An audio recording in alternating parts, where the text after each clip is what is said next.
Ndiyabulisa ebusuku, greetings Mangcwele egameni lenkosi uJesu waseNazaretha. Siyabonga kakhulu namhlanje it's Friday, we have a special service. We welcome everyone in the name of Jesus Christ. Siyambonga uNkulunkulu for this opportunity asinike yona ukuba namhlanje siphinde sizokhonza ngegama lenkosi uJesu waseNazaretha. Nakomnye sikuva mfundisi ngaba anivakali okanye yenzeka kuye yedwa.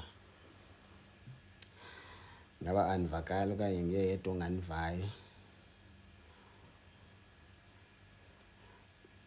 Ndiyavakala. Okay, thank you so much mfundisi. Siyambonga uMoya Ngcwele for this opportunity asinike yona ebusuku egameni lenkosi uJesu waseNazaretha. It's Friday namhlanje. Abanye basezinkonzweni, abanye abanye baba kwindawo zomdruvo, kodwa thina by the grace of God and by the will of God uMoya Ngcwele uthanda ukuthi thina sohlangana kule platform ukuze sizothandaza sonke, sizovuselelana, sizokhuthazana, sizonikezana idirection yebhekezulwini, because after all ipurpose yokusindiswa nokumkhonza uNkulunkulu ufuneka siyophelela ezulwini egameni likaJesu waseNazaretha. Kulona umhlaba siyadlula kuwo. We're not gonna live here forever in the name of Jesus. We welcome everyone. Let me pray bazalwane and waste no time. Father, in the name of Jesus, wherever you are, you can also pray for this service. I mustn't be the only one who pray. I just want all of us to pray for this service in the name of Jesus. Just open your mouth and pray. Father, in the name of Jesus, we take this opportunity simaphambi kwakho siyathandaza sonke ebusuku ngegama lenkosi uJesu waseNazaretha. We are in different provinces, different countries and towns. Lord, sithathe lithubo sinike lona egameni likaJesu, sihlangene kule platform on TikTok ngegama likaJesu sizoworshipa wena simakade, wena ohlele esihlalweni sobukhosi, wena olawula izulu nomhlaba nento zonke ebusuku. Baba siyathandaza, khonzeka, thandazeka ngegama likaJesu. Come like a flood in this platform and be in charge. nguNkulunkulu onamandla. Leni platform Moya Ngcwele ownwa nguwe. You are the owner of this platform. You are in charge. We are fully depending on you egameni likaJesu Kristu waseNazaretha. Baba siyathandaza uNkulunkulu onamandla, kwehla imvula yenkazimulo, kwehla imvula yamandla igcwale kule ndawo egameni likaJesu. Sithandazela ukusebenza kaMoya Ngcwele, phila abantu emoyeni, phila abantu engqondweni, phila abantu spiritual, baphile enhlizweni, baphile physical, in the mighty name of Jesus. Namadimoni nemimoya ebamba abantu bakho Nkosi siyathanda, sithumela umlilo kwindawo abakuzo ngegama likaJesu. Even those who are captured in the spirit by the evil spirits, sithumela umlilo namandla. Satan uyabayeka amadimoni, mimoya ebamba abantu ngegama likaJesu. Sithumela umlilo ongacimiyo, mlilo namandla uqhobhoza kwikona zonke zesiwogo, kona zonke zomkhathi ngegama likaJesu. Father, we walk in each and every street in the world. Sikhulula abantu kwizitrato zakwi-social media, siyabadonsa nge-anointing bazongena kule platform. uMoya Ngcwele uyababamba, uyabakhulula ngegama likaJesu. Noqala ungena nokudala wa-attend services, Baba siyathandazela i-impact ngegama likaJesu ezimpilweni zabantu. Moya kaNkulunkulu, moya kaSomandla, zibonakalise njengoThixo, zibonakalise njengomdali wento zonke egameni likaJesu waseNazaretha. Buyisa i-taste of salvation, incasa bumnandi besalvation egameni likaJesu. Umuntu ehleli yedwa, umuntu esenkonzweni, engekho senkonzweni, esemsebenzini, esesikolweni, esekhaya, Moya Ngcwele i-taste of salvation mayibuye ngegama likaJesu. Athi uDavid, restore the joy of my salvation. Baba wethu onamandla, masingasindiswa in the last days without the joy, ngoba ijoy yesinikeza i-strength to carry on, sibheke phambili ngegama likaJesu. Sombathisa ubungcwele, sombathisa inkazimulo and righteousness, ukuze sizova the peace of Christ, the love of God and the joy of the Holy Spirit. Baba, ndiyathanda zonke umuntu obukele nolapha I declare freedom phezu kwakhe. Uyakhululeka noba usathane bethu umgqibile kuphelile ngayo, kodwa ngokungena kwakhe in this platform uyakhululeka. Naba late bazothi xa befika bafikele emlilweni, bafikele in the presence of the Most High God. Touch us, Lord. Oh Baba, ndiyathandaza, even myself nami oyingcwele ndifuna uvubanjwa sisandla sakho esinamandla. Mbamba umuntu ehlele ebhedini, bamba umuntu ehlele ofisini esemsebenzini, ave touch kamoya oyingcwele, ave touch enamandla egameni lika Jesu waseNazaretha. Baba, siyabonga in Jesus name. Thank you, Lord. Thank you, Jesus. Thank you, Jesus. Thank you, Father, in Jesus Christ's name. Greetings, Church of Jesus Christ. This is Pastor Sivungu. I am saved by the grace of God. I am a pastor by the will of God. We thank God for this opportunity asinike nebusuku ukubana sizokhonza sovuselelana egameni lika Jesu waseNazaretha. Unyaka usaqala kuze umoya ongcwele asincede sihambe egameni lika Jesu noNkulunkulu ngendlela right. Siba 81 right now. May we all share live. Thank you so much. May the Lord bless you for share live. Esibini into engicela siyenze is to tap the screen apha efonini yakho komana usithi apha kwi-screen nje. Mano tap i-screen so that kuzonyuka eza heart ezininzi eziba kushunyayelwa kukhonzwa. Siqhubeke senza njalo egameni lenkosi uJesu waseNazaretha. Nawe ufuna unikela nge-gifts, please unganikela uNkulunkulu akuncede. Ndandingazazi futhi ndingazi-understand, kodwa ke sendiyazi-understand ndiyabona umsebenzi wayo, so that nathi sizokwazi uba umoya ongcwele asincede sibe nemali ze-Wi-Fi, zobhatala i-Wi-Fi and everything. Siyabonga kakhulu nakomnye senikela siyawa ngeflower. May the Lord bless you in the name of Jesus. Ndicela nje ukubulise uba usibukele uphi. Mna Gauteng province windawo yase Kempton Park. Wena ingaba usibukele uphi? Where are you watching us in the name of Jesus? Where are you watching us in the name of in Zimbabwe? Mama wam, greetings in the name of Jesus. We welcome you. We are international. Our Cape Town, usiwe nansi Goli. Lo waseGoli mazokhonza nathi, nalo waseGauteng eDaveyton Kagiso. Hey, nansi Goli vele. Ngegama lika nansi Gqeberha. Yo iDurban, Mpumalanga, Grabo. We welcome you in the name of Port Shepstone, East London. Gauteng, Soweto, Pali, Cape Town, Nelspruit, Molweni Mfundisi Cape Town. Greetings, I'm in Joburg in Soweto, Cape Town. Ukhona uGcoco, umthathu asanda akhona eGoli, East London, eQonce siyayibona iSoweto, ithembisa ireport eGauteng. Amkwazifulela gama is it Sprut ndinceda ndilazi. iGauteng siyayibona ikhona uSolomon. Zerust Northwest, we welcome you. Uyoyo Ndlongwana Engcobo irepotile. Nansi Pretoria uJane ngegama lika Jesu. Ayidutywa molweni egameni lika Jesu yakubona ngegama lika Jesu. We welcome you in the name of Jesus. Cape Town is reporting. iJoburg ihamba phambili ilandelwa iCape Town izoba iMpumalanga. Nansi Port Shepstone uLitha, we see you. Klama ethembisa. Thank you Jesus. Umthatha nansi George ya reporter. We welcome you, child of God in George. Uzuke Boxburg, I believe in Gauteng.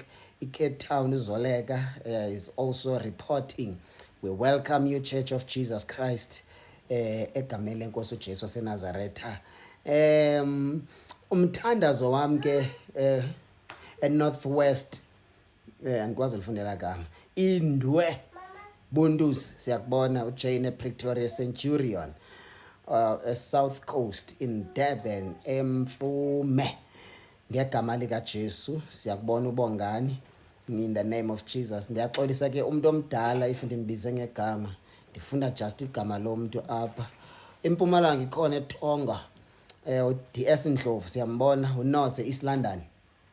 In the name of Jesus. East London, please, Mike, fight at this SK afuna uba quiet elacala lase East London. Ikhona igugu lethu, I believe ise Cape Town, unless ikhona enye igugu lethu. UTH. I think UTH ingaba se Gqeberha. Ngyawu PK eGqeberha nayo yabulisa. Dryfontein. Dryfontein uAnathi siyambona. Usane eWestern Cape. Where in the Western Cape? Where are you in the Western Cape? Oh, thank you, Jesus. Aziwe at Delft in the name of Jesus. Siyabonga abakhulu abazalwane Mitchell's Plain. Hey, Cape Town nansi ivumba ukuthi now sure iGauteng. Yaphakama ngapha ya iCape Town omfuleni. Ndiyayibona iyazifayitela. Kahle Hong eJohannesburg. Igqeberha enye indawo ezilwelayo. Igqeberha yayishiya East London ngo-2026 in the name of Jesus. When ulinde bani ungekamshare olive, ngaba ufuna abanye abantu uNkulunkulu abasize na abancede abakhulule njengoba nawe wenzela umusa wakhululeka ngegama lika Jesu seNazaretha. Amen. Bazalwane, I will not waste time. I will not waste time. Sinotata wethu ozophinda azosikhonzisa namhlanje, utata umfundisi uHanis Port Elizabeth. He's gonna preach tonight egameni lika Jesu. Izolo, did you gain something? Did you gain something yesterday? Did you gain anything? Kwi preaching na kwi teaching ya izolo, did you gain anything yesterday?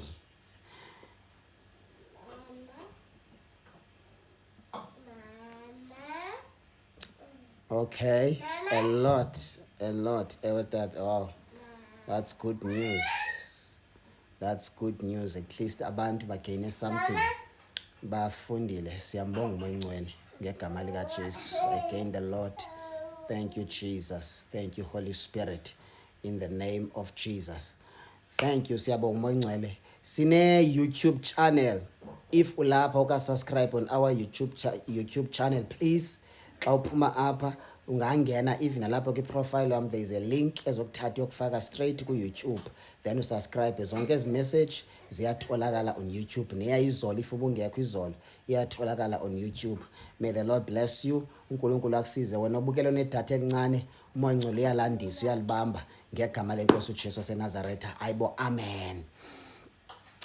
Let me waste no time. Ndizocela kuphakamisa ubaba utata the pastor Hanis Port Elizabeth, sizomnikeza i-platform ukuze uMangcwele amsize namhlanje.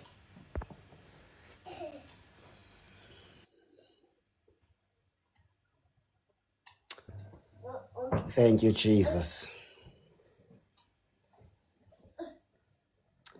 Mfundisi wami ninjani namhlanje? Siyaphila mfundisi Yesu, nathi kunjani kuwe? Siyaphila nathi, inkosi uJesu isigcinile. Anikwazi ke uyenza yelani basivele sobabini aphezulu. Oh hey, nami kanti angiqondi uba ndingayichana. Na izolo ndizamile but ke ndohluleka. Okay. Kodwa ke Maybe abaphulaphuli bayayazi. oyaziyo ke angasinceda. Kodwa ke sabe sihamba ngohlobo lwayizolo. For now. Alright. Mfundisi wami siyabulela kakhulu ngemessage ayizolo. Abazalwane bafunde a lot.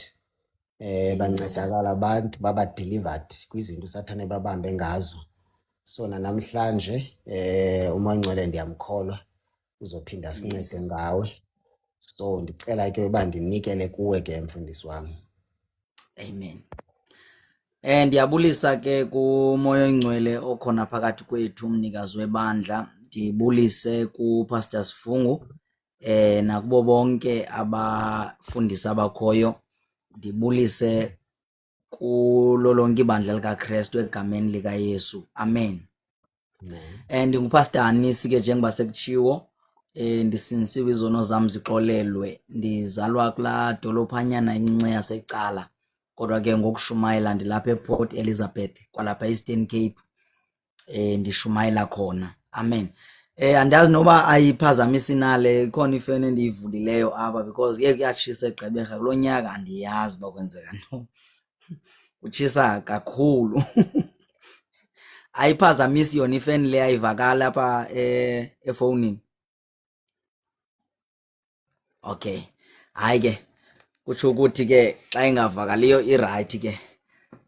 So asizumosha xesha namhlanje sizawungena khona siqalise ke sive umoya ingcwele ukuthi uzosifundisa ntoni ngolu suku lwanamhlanje usukela kwiimfundiso zayizolo, because izolo kukhona umyalezo nje obubekwe ngumoya ingcwele enhlizweni yam kodwa ndingakwazanga ukuthi ndiwugqibe because of ingumyalezo omde but obaluleke kakhulu ngendlela engummangaliso. Xa sikhumbula kakuhle besifunda kwincwadi ye-Revelation chapter number 2 and number 3 whereby uYesu eveza umbono wamabandla kuYohane, ethetha ke ngokuYesu namabandla ayi-7 ewaxelela ngezinto ezilungileyo azenzayo nezinto ezingalunganga azenzayo. So sathetha ngebandla lokuqala which is the Loveless Church. Wayiveza umoya ingcwele icomplain yakhe nge-Loveless Church. Sathetha ngebandla lesibini which is a persecuted church. Waveza icomplain yakhe about a persecuted church. Then sathetha ngebandla lesithathu, a compromising church. Umoya ingcwele wathetha nakhona eveza inhlungu yakhe about a compromising church. Then sabuya sathetha ngelesine but siskiphe eli1 sayothetha ngelithi a dead church chapter number 3.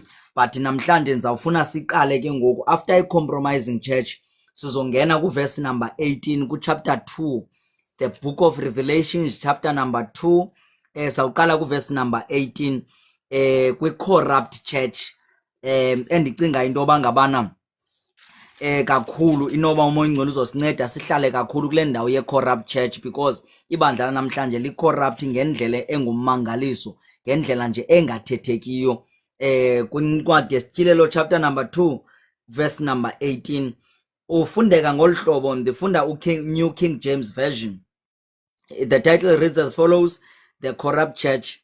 Verse number 18, and to the angel of the church in Thyatira write these things and say, these things says the Son of God, who has eyes like a flame of fire and his feet like a fine brass. Verse number 19, I know your works, love, service, faith. So zindawo Yesu ancoma kuzo elibandla athi li corrupt.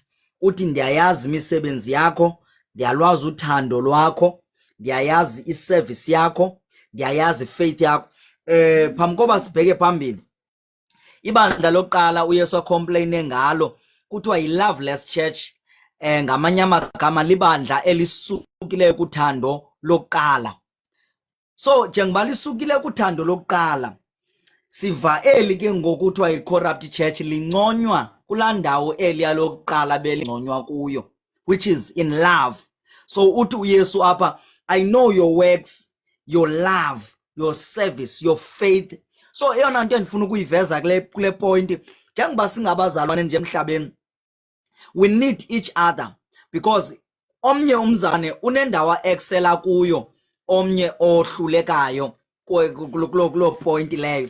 Njengala mabandla amabini njengoba nditshilo ndathi amabandla ngoku funa siwathathe siwazise ku-individual Christian, which is wena ulibandla nam ndilibandla. So xa umamelele ntshumayelo wena uyazihlola into yoba ngabana uYesu uthetha izinto, uthetha ngawe uleliphi na ibandla kula mabandla asixhenxe, which means zeziphi izinto acomplaina ngazo uYesu ezichaphazela wena. So that means you are that kind of church. Then ke ngoku you need a repentance in that point.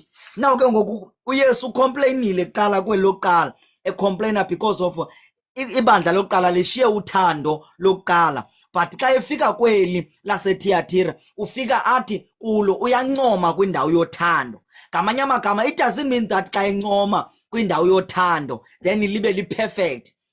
Jongani bazalwane, kunento esehlelayo thina kweli lethu ixesha. Uba umzalwane uexcela kwinto ethile, uye azibone yena better than kulowa mzalwane obetheka kulanto lowa excela kuyo, which means yilanto ke ngoyibangela into yoba njembe bethetha umfundisi izolo esithi kuba khona iintshumayelo zobethana nasepulpit ngeenjongo ezingekho msulwa, because ukubethwa kwesono yinjongo i-right loo nto, but ke into evele ingabi right kukuba neenjongo ezingekho msulwa ngokwenza loo nto.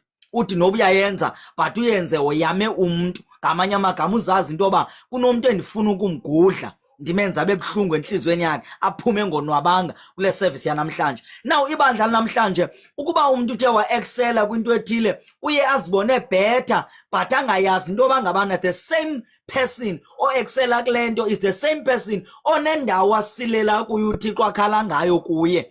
Then laa mntu nida omnye la jongabona uba uya eli bandla lokuqala lisilele eluthandweni, likhona ibandla eli-excela eluthandweni leli sifunda ngalo, but eli bandla sifunda ngalo li-excela eluthandweni linendawo elisilela kuyo ekufuneka nalo liguqukile lincedwe kuloo ndawo. Amen. Now awukwazi into yoba ngabana xa ungumzalwane ucimba fanele into yoba ubhetha kunomnye umzalwane ngenxa yokuba ngabana uThixo enento ayincomileyo kuwe. Yazi uba sikhule thina entsindisweni kusithiwa umuntu osindiswa kanconywa ngenxa yesizathu sokuthi kusoyikwa lento okuthiwa impakamo. I-pride ivela ngezincomo sometimes.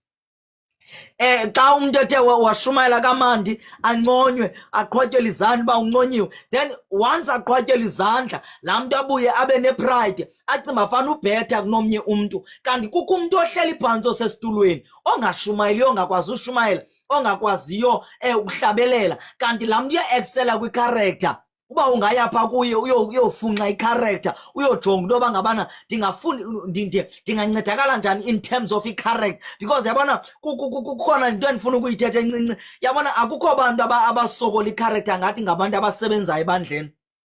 Abantu abasebenzayo ebandleni bayisokola kakhulu icharacter. uSatan ubabetha kwicala lecharacter. Umuntu akanathandwa, akanaxolo, unenzondo, but uyashumayela, but uyahlabelela, uyazenza zonke izinto enkonzweni, but akanasimilo, akakwazi uthetha nabantu, akanandlela yochuza amagama xa ethetha nabantu.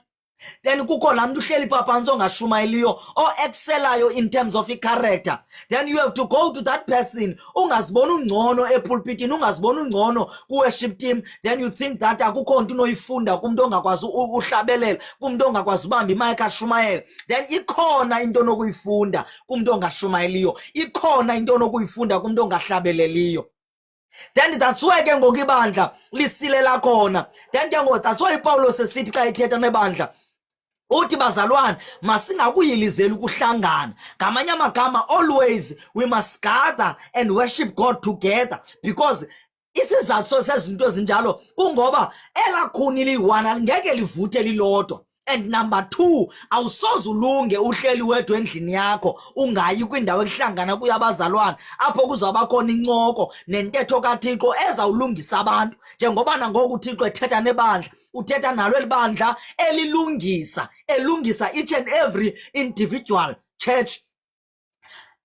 Eyibonisa into yoba ndiyakuncoma kule ndawo but kunendawo endingancomi kuyo, ndiyakuncoma kule ndawo but kunendawo endingakuncomi kuyo. Naw ke ngo eli bandla laseThyatira lona uthi uYesu ke ngokulo ndiyayazi imisebenzi yakho, ndiyalwazi uthando lwakho, ndiyayazi iservice. Kunabantu abaneservice abancomekayo, lo mntu uyaseva kakhulu ebandleni, akadinwa kukuseva. Uthi ndiyayazi iservice yakho, ndiyalazi ukholo. Kunabantu abanokholo, ifaith engummangaliso. Uthi ke ngoku uYesu kule ndawo kweli bandla, I know your faith, I know your love, I know your service and your patience as well.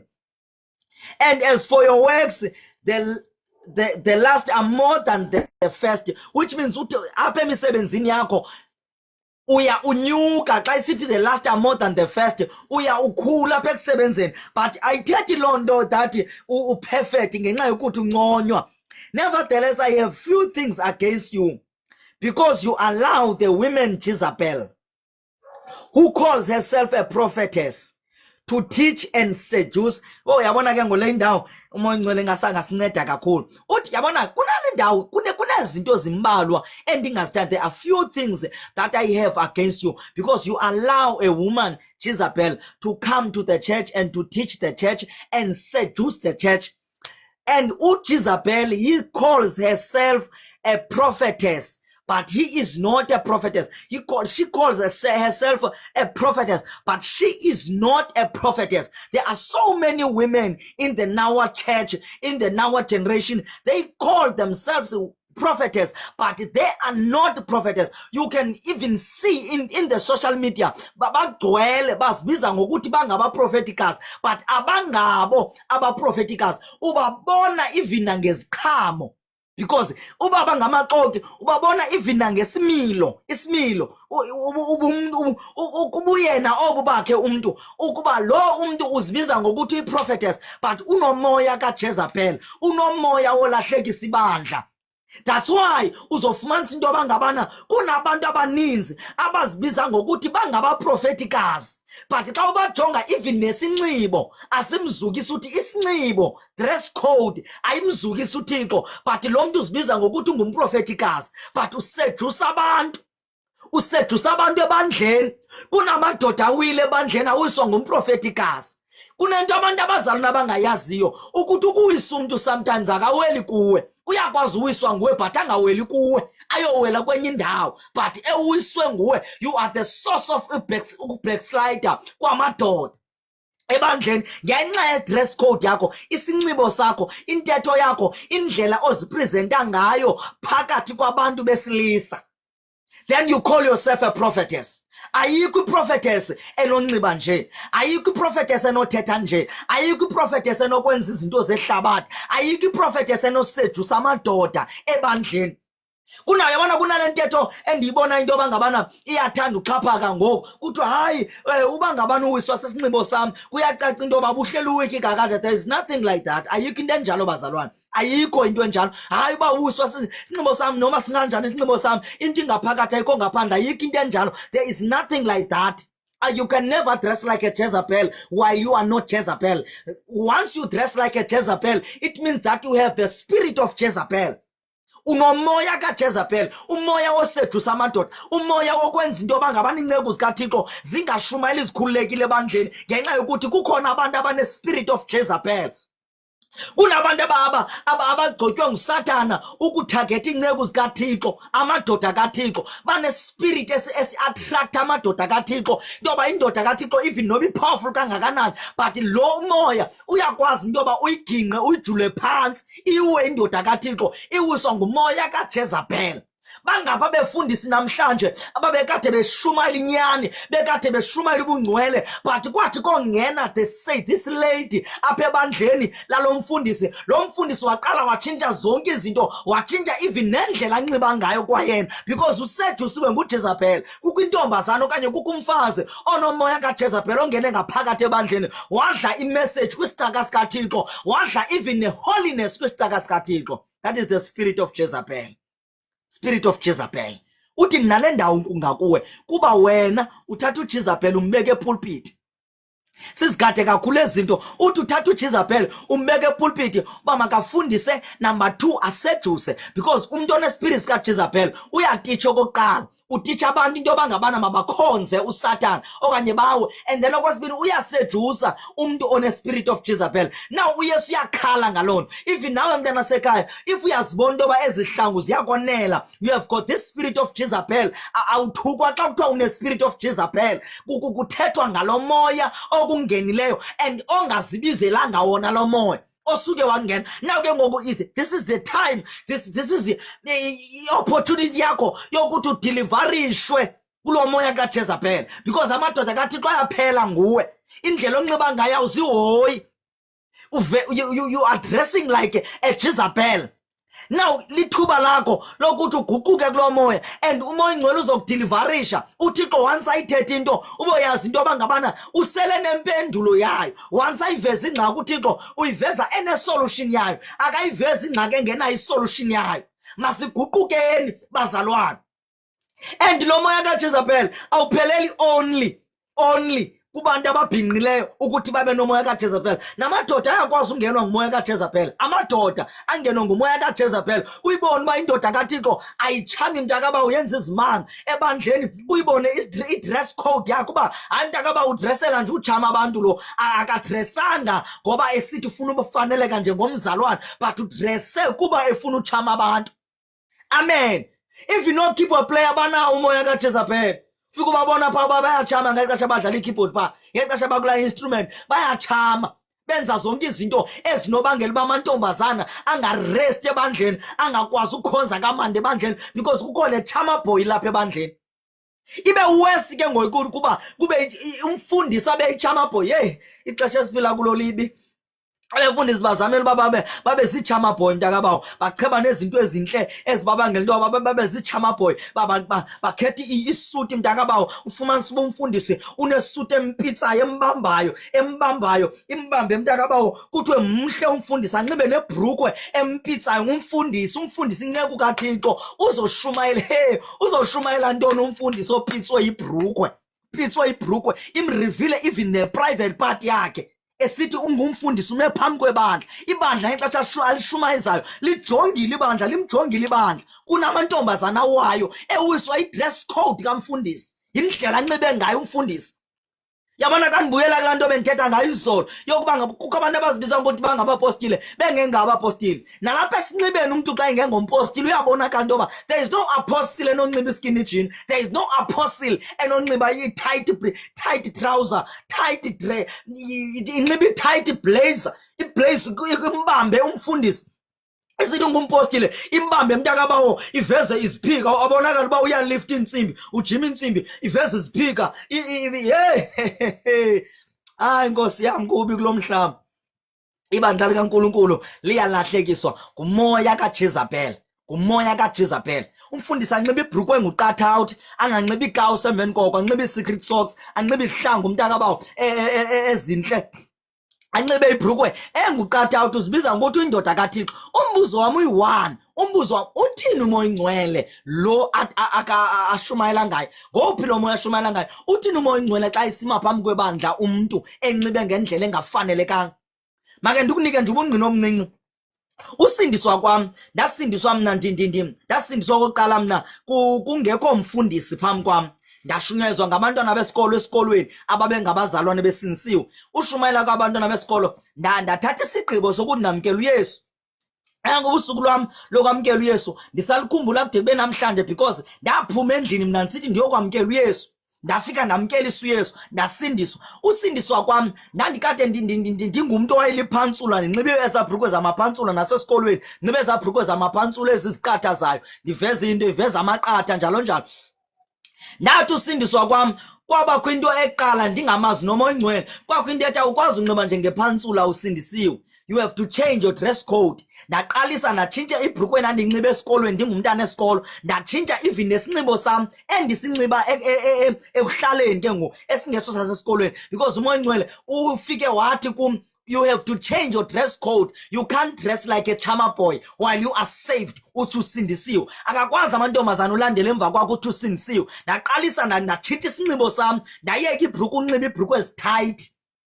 Ndinqandwa ngumoya ingcwele. Uyimamele kakuhle le nto, andinqandwa ngumfundisi, akakho umfundisi ngelo xesha, ndinqandwa ngumoya oyingcwele, then ndasindiswe ezilalini. Ndaxa ndifike eCape Town ndisindisiwe. I think ndandine-8 months ndisindisiwe ufika kwam eCape Town ndiyofunda, ndiyogqibezela i-tertiary because ndanasindiswa ndifunda i-high school ugrade 12 ezilalini. Then ndabuya ndabheka eCape Town ndiyogqibezela ukufunda i-tertiary. Then phayana eCape Town xa ndifikayo ndafika amantombazana aseCape Town athi xa ndijonga athi yabona lo sizamuyisa samtshintsha lona, njengoba enxibe izibhrukwe zakhe ezinkulu zingoovupsi zingathi yintente, ibhrukwe ingathi yintente. Uzawutshintsha uzanxiba ezaa bhrukwe ezincinci ezizinxitywa ngabanye abazalwane baseCape Town, because abazalwane baseCape Town banxiba ezaa bhrukwe ezincinci mos, ezaa bhrukwe ezibambayo abathathi mos, ezaa leggings, banxiba ii-leggings mos onto abazalwane baseKapa abangootata nabangobhuti. So Manje athi amantombazana sizamnxibisa ii-leggings, sizamenza nxibe iibhrukhwe ezincinci okwakhe, ayeke unxiba abavupsi bakhe ezibhrukhwe ezinkulu ingathi yintente. Hayi ndathula ndamamela, hayi ndabane ndithandaza ndibheka ngaselwandle ndiyothandaza, ndandimane ndiziba ndinendawo yam yothandaza, thandaze umoya ingcwele, endiza ndigcwaliswa ngumoya ingcwele ngamaxesha onke. Umoya ingcwele wandibamba, umoya ingcwele waphela unyaka ndingatshintshanga, waphela owesibini ndingatshintshanga. Bathi abantu abasuka ezilalini befika, xa befika eCape Town bafika bawe, bathi amantombazana inoba utheni lo ungade atshintshe kwa isinxibo esisakhe, oko wayinxiba olu hlobo. Then ke ngokwenzeka ke apho ndiyakhona kwenzeke ngokuba ngomnye unyaka kwabakhona omnye ubhuti wandithengela ibhrukhwe. Caba wayendibona into yoba ngabana ndandingumntu wayengenazimpahla, wandithengela ibhrukhwe. Then njengoba enikela ngale bhrukhwe, caba zange ndibuze into yoba ndinxiba what kinds of bhrukhwes. Wavela wahamba wandithengela ibhrukhwe, waza nebhrukhwe nguskini mntakabawe ethe nca xa uyinxibile ithi nca kamani, ithi nca. Waza nayo ndayinxiba, ndabulela ndayinxiba. Uyinxiba kwam ndayinxiba ideyi yokuqala, ndayinxiba ideyi yesibini. Hayi xa ndiphinda ndinxiba oko mani, xa ndinxiba ndiyeva into yoba kungathi kukhona mani into endimphazamisa kuyo umoya ingcwele, andiziva tu ngathi ndingumzalwane. Xa ndinxibile nee-walks zam ingase zingatshintsha nje kancinci, ingase nje ndingahamba nje ngelinye ihlobo nje ke ndibe lidzantsantsa kancinci nje. Yeyi ndayibona uba ndiyawa, ayikho le into ndiyawa. Yabona noba intsha inje le bhrukhwe ndizayitshisa, intsha inje ndinxiba okwesithathu ndizayitshisa because ndiyawa. Njengoba ndizijongile ndiyawa, ndayithatha ndayifaka emlilweni ndayitshisa. Emveni koko ndabuyela kwiibhrukhwe zam ezindala eziya zingovups zinkulu zivulekileyo. Ndaxa ndibuyela kuzo ndeva hayi mani ndingumzalwane mani, ndingumzalwane nyani, ndiyaziva ukuthi ndingumzalwane.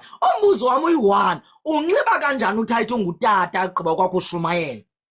Uthini umoya ingcwele? Unxiba kanjani uthayithi ungutata ushumayela? Unxiba uthayithi, utata unabantwana, nonkosikazi unabantwana, unxiba uthayithi uyashumayela uma phambi kwabantu, unxiba uthayithi, unxiba ii-leggings uthayithi, ubone into yoba yabona ezi zanamhlanje ibhrukhwe heyi sengathi zazingcono ezindithetha ngazo, noko zona zazinaso isipeyisanyana.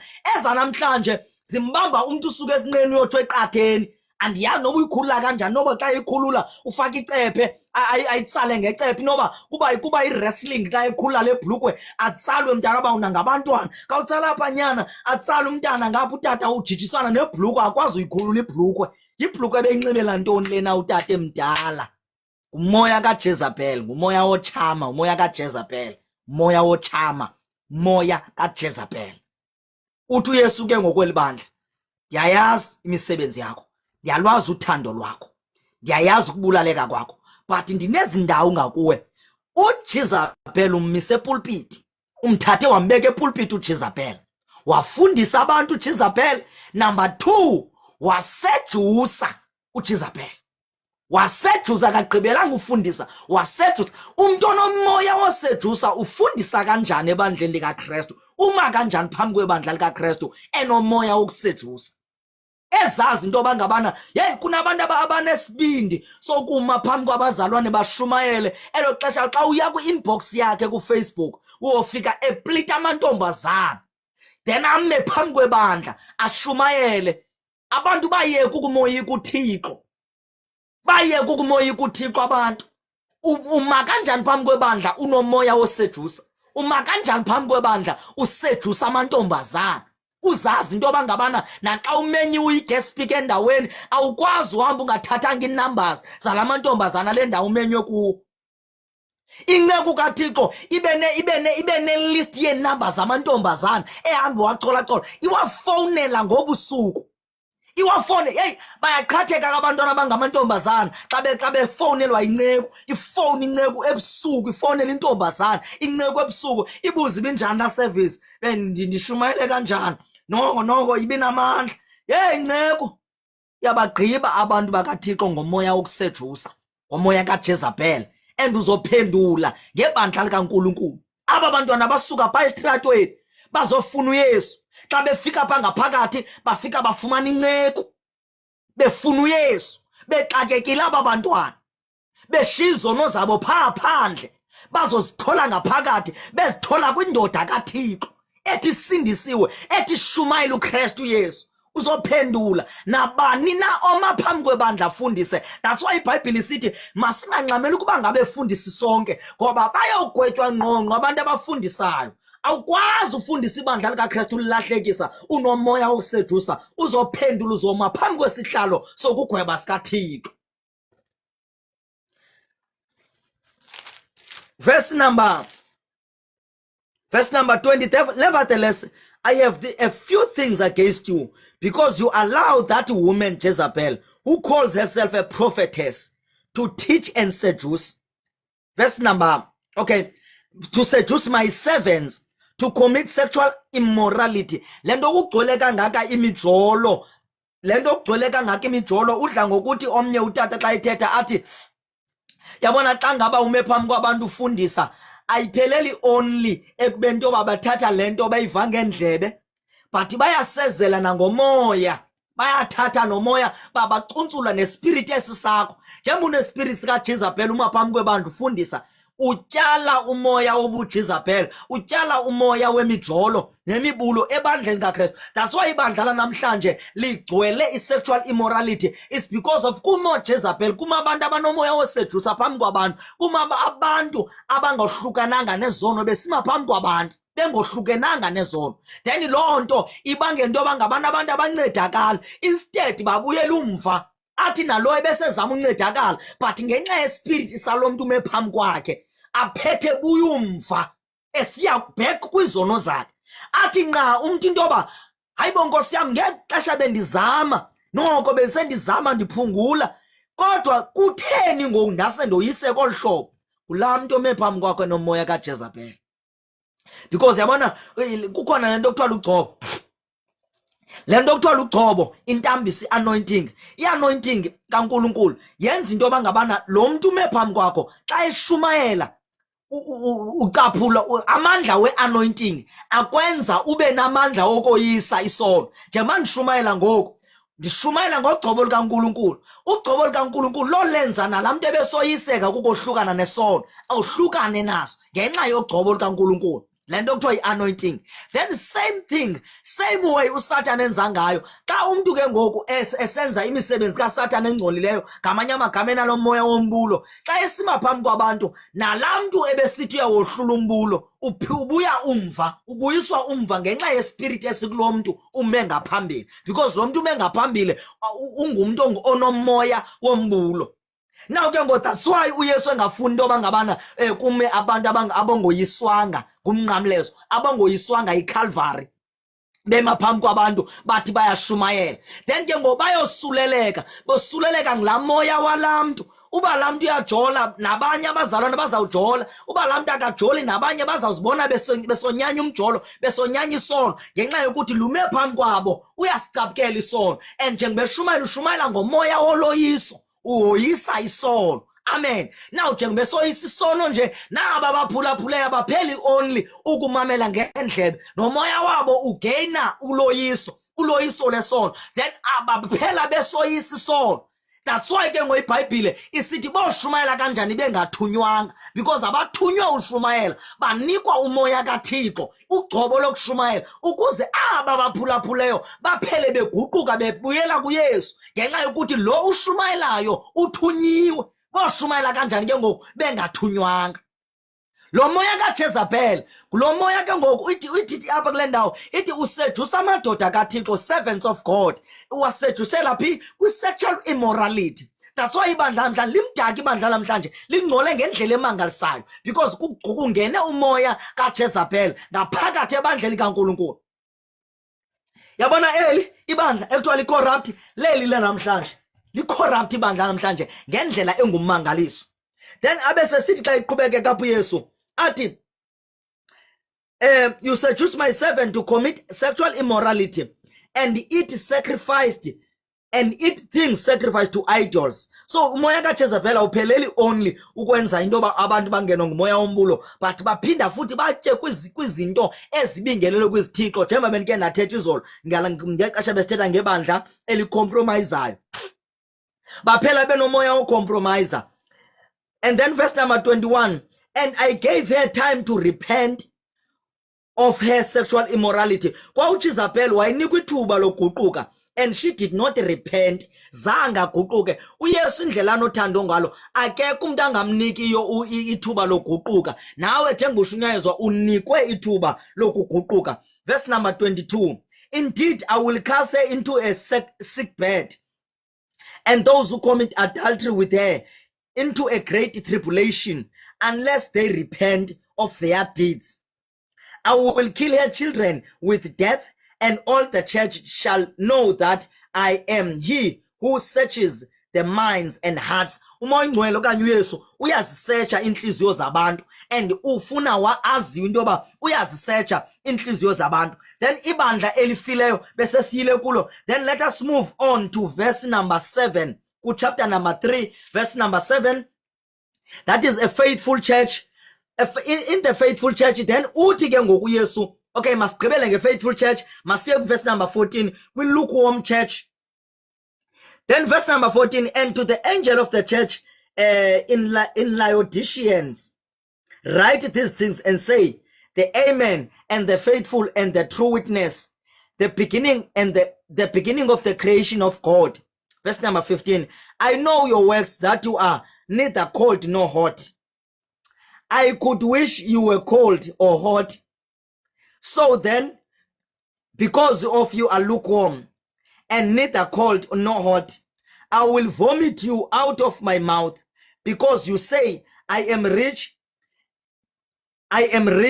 have become wealthy, and have indeed and have in need of nothing, and do not know that you are wretched, miserable, poor, blind, and naked. I counsel you to buy from me gold refined in the fire, that you may be rich, and white garments, that you may be clothed, that the shame of your nakedness may not be revealed, and anoint your eyes with eye salve, that you may see.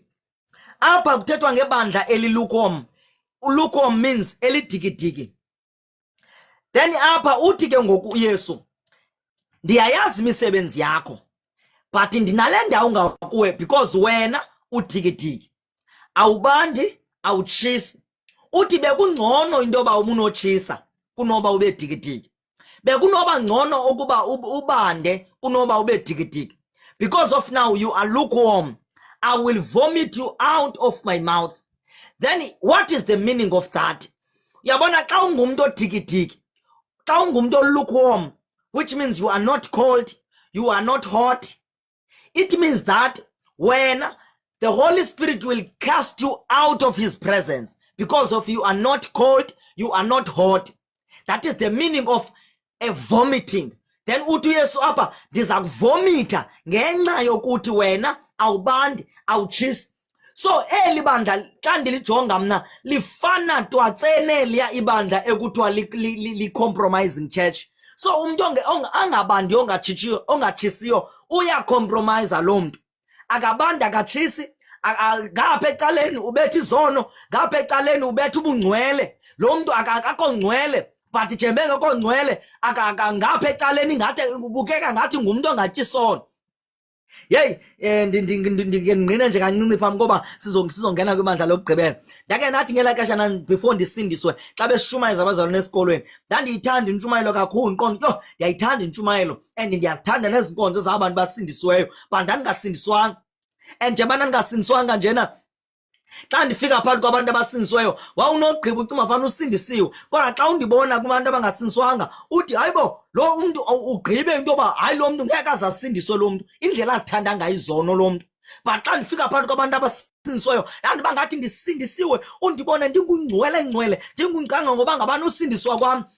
Kukhona umfana owahleka esikolweni sam, wahleka wathi nawe usindisiwe, wahleka wathi esake siyibone ke leya kwinsindiso ngoba siyakwazi wena akukho nto ungafithi kuyo, ufitha kule into, ufithe kule. So I was lukewarm then njengoba ndandilukewarm uyesu akamfuni umuntu olukewarm. Kunabazali nabanjalo kungcono mna ndandingasindiswanga ngelaa xesha but ndandisa-actor because of I loved Jesus Christ and I also loved sins, so I was acting as if I'm saved and as I was also acting as if I'm not saved, so ndandingasindiswanga at all. But kungcono kuba ndandingasindiswanga then ndade ndasindiswa. I-worse into yomntu osindisiweyo uthi usindisiwe but abe lukewarm, athi izono ngapha ecaleni act ubungcwele, because umuntu otya isona akekho ngcwele uact ubungcwele, and then laa mntu uact ubungcwele akazikwehlelwa ngumoya oyingcwele because umoya oyingcwele akacompromise. Umoya oyingcwele futhi akacengi uba uzolala apha, akacengi mntu. Ngamanye amagama xa wena umoya oyingcwele ungamonwabisa akakwehlela umoya oyingcwele and akukho nto azawuyenza kumoya oyingcwele, noba ungatitshwa ngaye, noba ungashunyayiswa ngaye, noba ungaxelwa ngeziphiwo zakhe, noba ungathandazelwa ube kwizandla ngamadoda amakhulu. Xa ungabuphili umoya oyingcwele, xa ungabuphili ubungcwele, umoya oyingcwele akananto okwenza nomntu ongaphili ubungcwele. Umoya oyingcwele unento okwenza nomntu ophila i-holiness. That's why ke ngoku uyesu esithi awukho ngcwele, awukho awutshisi, awubandi, you are lukewarm, then I will vomit you. Ngamanye amagama ndiza kulahlela ngaphandle because of wena awufuni uzicacisa into yoba uphi, uyalahlekisa ngamanye amagama. Uthi uyesu xa ethetha, uPawulos xa ethetha, sorry, uPeter xa ethetha kwincwadi kaPeter, 1 Peter, uthi yahlukanani nezi zinto, inkohliso, athi ukuhleba inkohliso, then abe sesithi nokuzenzisa.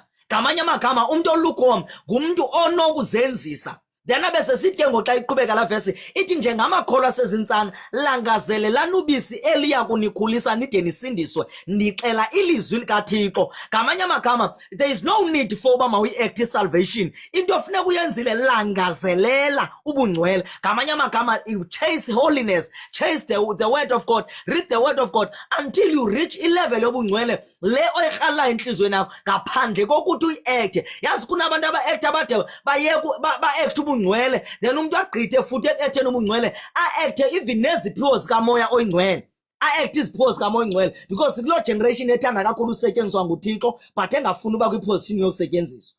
Bayathanda kakhulu abantu banamhlanje usetyenziswa, abantu bathanda uthetha izilwimi, bathanda uprofeta, bathanda ushumayela, bathanda uhlabelela, bazithanda zonke iziphiwo zikamoya but abafuni ukuba kwiposition yokusetyenziswa. Though bethanda ukusetyenziswa, yeyiphi iposition yokusetyenziswa? I-holiness. Bathanda usebenzela uThixo but bengakho kwiposition ye-holiness, because uThixo usebenza ngabantu abakwiposition ye-holiness. That's why abantu bekwazi ufeyika even nezibabalo zikamoya oyingcwele, bafeyike even nezilwimi. Umuntu afake i-DVD phaa ye-God's Army, akope ii-tongues ze-God's Army, abuye azozithetha azenze ngathi uyavutha, engavuthi, lukewarm. Lukewarm, akope zonke ezaa tongues ze-God's Army azithethe mntakabawo. Sixa thina simamele i-God's Army nathi sikhumbule into yoba bendizivile mani utata u-NJ Stall ezi zilwimi, bendizivile utata u-NJ Stall ezi zilwimi zezikatata u-NJ Stall, wayezinikwe ngumoya oyingcwele utata u-NJ Stall. So sikwelo xesha elibi kanjalo, abantu bakopa even nee-preachings, iintshumayelo, umntu amamele afake i-DVD phaa akope intshumayelo katata u-NJ, akope intshumayelo kamamahla, akope intshumayelo yabo bonke abantu sibaziyo baphaya phezulu, then abuye ke ngoku azo-act ebandleni lakhe, efaka ibandla ebudikidikini bakhe because ulukewarm. Ngoku ufuna ufaka nebandla kobo bulukewarm bakhe, azofaka ibandla kubo lukewarm, ebukela ii-DVDs phaa, abuye athathe akope yonke laa ntshumayelo azoyishumayela apha ebandleni ngobunjalo bayo, athi akope even no-amen, anqaye even nala amen uba la amen ebefakwe ndawoni emva koba ebethe utata ubani wafaka u-amen, akope nala haleluya wakatata ubani. Then ibandla lizawubheka phi xa lishunyezwa ngabantu abalukewarm, ligcwele ngabantu abalukewarm? Soze libheke ndawo. And umoya oyingcwele soze jonga abantu aba-act ukwehlelwa ngumoya oyingcwele, abantu umuntu a-act ukwehlelwa ngumoya oyingcwele, umuntu a-act ukwehlelwa ngumoya oyingcwele, a-act iinyembezi ezi zokuliliswa ngumoya oyingcwele, azi-act iinyembezi zokuliliswa ngumoya oyingcwele. Umuntu azi-acte because of ulukewarm. Ulukewarm uyi-acta, yonke into yakhe uya-acta kwinto yonke ayenzayo, uya-acta. There is nothing real ngaye, akukho nto real ngaye.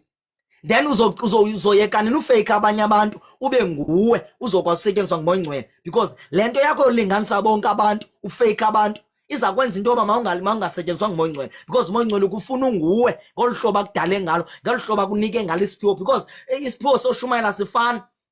Jongani bazalwane, noba ungazama uzifanisa nobani sozifani naye, noma unoni even nokuhlabelela ubuza ufuna uzifanisa nobani ohlabela kamani sozifane naye, because unesakho isiphiwo sohlabelela. Ubuya ngumhlabeleli ebandleni, unesakho isiphiwo sohlabelela ngendlela uThixo akunike ngayo, ngevoice yakho uThixo akunike yona. There is no need uba ufake omnye umuntu, yiba nguwe xa uMoya Ongcwele azokwazi usebenza ngawe, unguwe. Then eli bandla lilukhoma liyafana neli alicompromiseayo. Masisuke ke ngoku ucompromise, masisuke ekuzenziseni, masivale ke ngoku ngeFaithful Church verse number 7. And to the angel of the church in Philadelphia write, this thing says, he who is holy, he who is true, he who has a key of David, he who opens and no one shuts, and shuts and no one opens. I know your works. See, I have set before you an open door to those who are faithful. To those who are faithful. God has placed an open door and no one can shut it. This is 2026. The Lord is saying these words.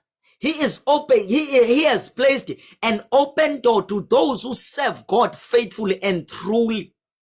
To those who serve God faithfully, He has placed an open door that no one can shut. For you have a little strength, have kept my word. Though you have a little strength, but you kept the word of God and have not denied my name. Indeed, I will make those of the synagogue of Satan who say they are Jews and are not, but lie. Indeed, I will make them come and worship before your feet, and to know that I have loved you. Verse number 10. Because you have kept my commands and persevered, I also will keep you from the hour of trial, because there is an hour of trial that is coming to each and every one of us. There is an hour of trial that is coming, but because of you serve God faithfully, then God promises that He will keep you by the hour of trial, which shall come to the whole world, because ihlabathi lizawutshutshiswa lonke. Yes, itrial ezawutshutshisa ihlabathi lonke, but ngenxa yokuthi wena unyanisekile, ngenxa yokuthi unyanisekile, sathandaza ngo, ngenxa yokuthi unyanisekile, uthi undithanda landa ipha phezulu, le verse ipha phezulu, ithi ngenxa ukuthi unamandla amancinci, but la mandla wakho amancinci uwasebenzise kakuhle ngokuthi ube faithful kuNkulunkulu. Asikwazi ngezi awudumanga nganto, but sikwazi uThixo yena ukwazi ngento eyi-1, you are faithful to Him. Awukho famous nganto, but you are faithful to God. Then uthi ke ngo, I will keep you by the hour of trial, because the hour of trial is coming. Unyamezele, uthi unyamezele, because kuyanyamezela entsindisweni, and unyamezele ulapha emhlabeni ude uyongena ezulwini. Verse number 11. Behold, I am coming quickly. Hold fast what you have. Bamba, qinisa lento oyibambileyo. Bamba, qinisa. Pastor Sifunga ukudala eShumayela from 2025 eShumayela ngobungcwele, kodwa ngoku ndithetha lamazwi athethwa nguYesu. Bamba, qinisa lento oyibambileyo. Lento okudala uyifundiswa oyaziyo, yibambe, yiqinise.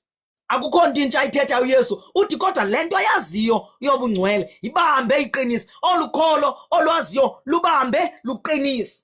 Akananto engenye, kodwa uthi le kanye sewuyazi, yibambe, yiqinise, uvume into bangabana mayiphuncukane nawe. Zikhona izinto ezakuphazamisa, zikhona imfundiso ezakuphazamisa, even ku social media ezawufuna uba mawulahle lento oyiphetheyo, but uthi uYesu, ndiyeza kamsinyane. Bamba, qinisa lento oyiphetheyo, ngoba ndiyeza kamsinyane.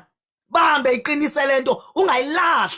Noma sewutshutshiswa, noma sekubuhlungu empilweni yakho, noma sewufacea i-tribulations ebomini bakho, noma sekukhona i-financial troubles ezikubetha empilweni yakho, but inye into ayithetha uYesu, lento oyaziyo yobungcwele yibambe, iqinise, because uyeza kamsinyane. Masifunde, sigqibezele, sizothandaza.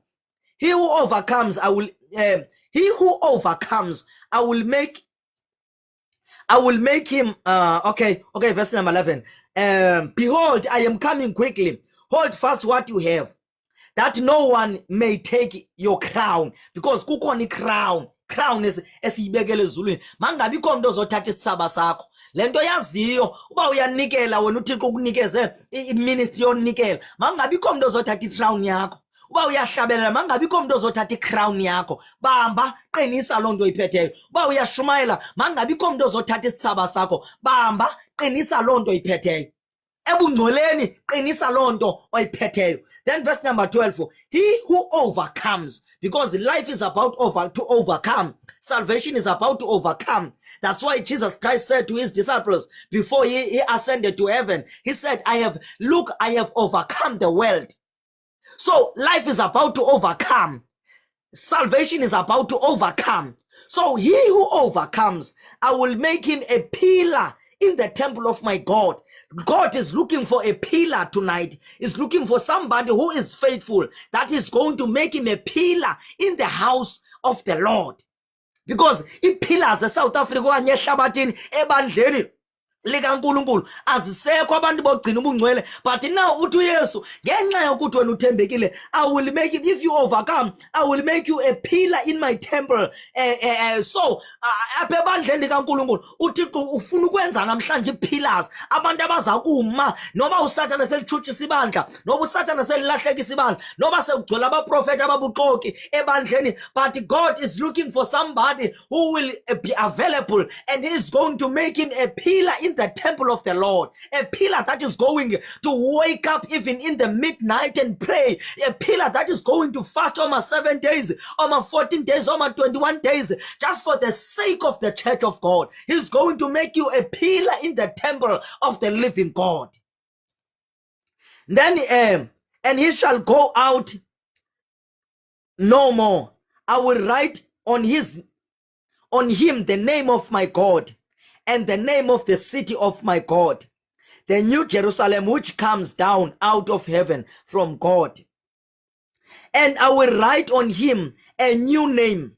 He who has an ear, let him hear what the Spirit says to the churches. Siyathandaza ngoku. Thixo ngoku is looking to give you a new name, but be faithful to his word. Be faithful to the holiness. Be faithful kwi-commandments zakhe kuyo yonke into ayithethileyo. Wena mntu olibandle licorrupt kuquka, wena mntu nomoya kaJezebel kuquka. This is your chance. God is looking upon you now. Ufuna ubona i-repentance yakho. After urepentile enhlizweni yakho, he is going to make you a pillar in the temple, and he's going to give you a new name. No abekade kuthiwa wena uthengisa ngomzimba, but a new name shall be given to you. If you repent tonight, a new name shall be given to you. Even if you masturbate, a new name shall be given to you. If you repent tonight, if you have got that spirit of Jezebel, a new name shall be given to you if you repent. Repent now. I want to pray with you. And God is going to help you. God is going to strengthen you. God is going to give you power to repent. God is going to give you power to stand and be faithful into his name. In the name of Jesus Christ. Let us all close our eyes in the wonderful name of our Lord Jesus Christ. Father God, ndiyathandaza moyingcwele phezu kwabantwana bakho, phezu kwebandla lakho, uNkulunkulu wethu onamandla. Wena Thixo wethu awunanto Nkosi oyithethayo, bawo ingcwele Nkosi ungenaso isisombululo sayo. Egameni nasegazini likaYesu ndiyathandaza, sondeza kaloku Thixo wethu onamandla, lowa okude kunawe Thixo wethu oyingcwele, okude kunamadinga wakho uNkulunkulu wethu oyingcwele. I pray, Father, in the name of Jesus Christ, I cast out Thixo wethu onamandla, the spirit of Jezebel in the temple of the Lord, in Jesus' mighty name. Baba wethu onamandla, the spirit of Jezebel that is standing, Father, in the pulpit, I cast it out right now. I destroy that spirit in the wonderful name of our Lord Jesus Christ. Baba wethu oyingcwele, kwincebo zikaThixo uNkulunkulu wethu onamandla, faka kalo Nkosi isidima sikamoya oyingcwele egameni likaYesu kwincekukazi. Thixo wethu onamandla, faka isidima sikamoya oyingcwele. Wonke umoya kaJezebel ndiyawulimaza, wonke umoya ocorrupta ibandla ndiyawulimaza ngegama likaYesu Kristu waseNazaretha. Ipulpiti Nkosi ndiyayiklina ngamadangatya omlilo nangamandla wegazi likaJesu. Makuqaleke into entsha emabandleni esikhonza kuwo, makuqaleke into entsha kwiindawo esishumayela kuzo, makuqaleke into entsha kwabashumayelayo Nkosi Yesu nakwabashunyayezwayo, makuqaleke into entsha. Sinika igama elitsha Thixo wethu onamandla. Ndiyathandaza namhlanje igazi lakho malisihlambe kuko konke ukudyobheka ngegama lenkosi Yesu nakuko konke ukulimala. Igazi lakho Nkosi Yesu malisihlambe,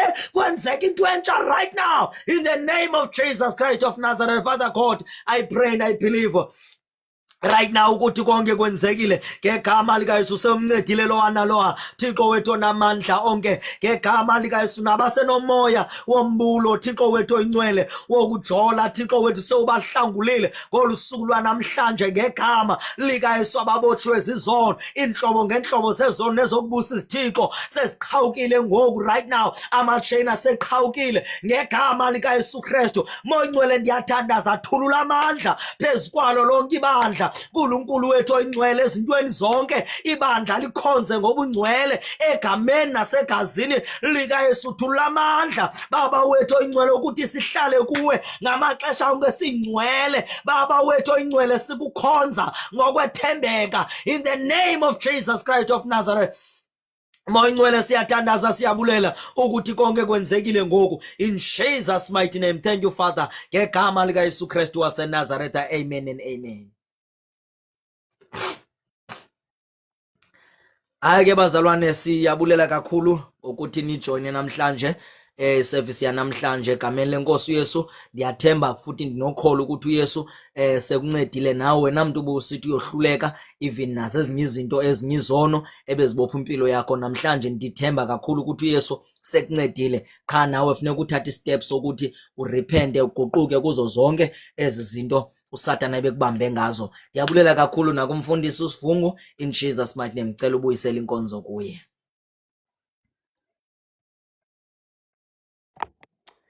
Siyabonga kakhulu mfundisi egameni likaJesu waseNazaretha. Umoya Ngcwele ukusebenzisile.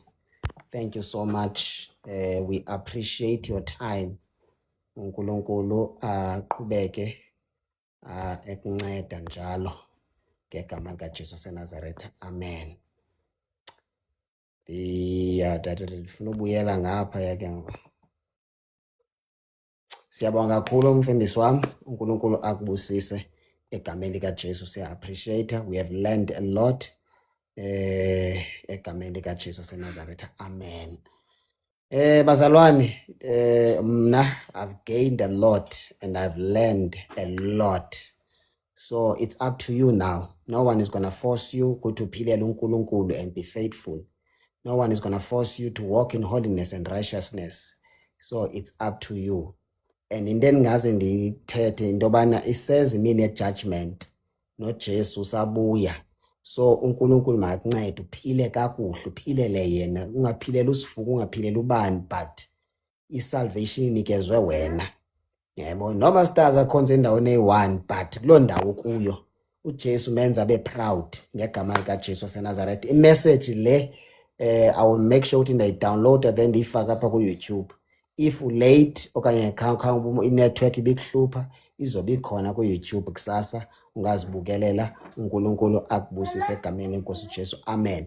Tomorrow I don't think we're gonna have a live because we're gonna have a service here in Gauteng at Kempton Park tomorrow at 10 o'clock until 1.